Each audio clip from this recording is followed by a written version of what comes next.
Hi, so today I'm comparing a couple of different mohair yarns for you. The first one is from Knitting for Olive and it's their soft silk mohair in the shade Dusty Petroleum Blue. And it's this one right here. It's a little swatch knitted on 3.5mm needles. It's a very pretty yarn. It has a lovely luster and sheen.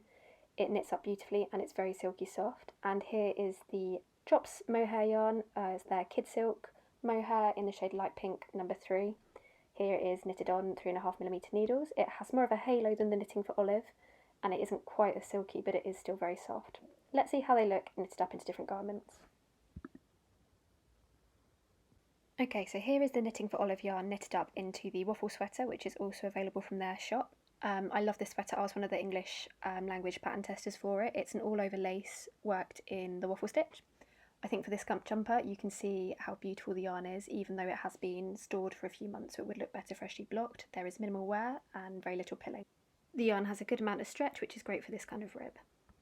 And now here we have the Drops yarn knitted up into the Saturday Night Sweater by Petite Knit. There is a slight error on my part in the collar, it should be folded over.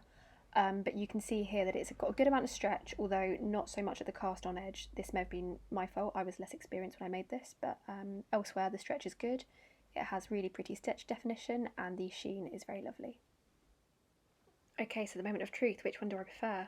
I really love them both. They are both very soft. They add a lovely luxury element to any knit if you hold a single or double strand with your normal yarn, and they both knit up beautifully by themselves. I think the Knitting for Olive slightly has the edge over the Drops because it is so silky. However, it is more than twice the price. So in the UK, I believe it's about £8.50 compared to £3.50 for the Drops, and sometimes you can find it cheaper. Thank you for watching. I hope you found this helpful and happy knitting!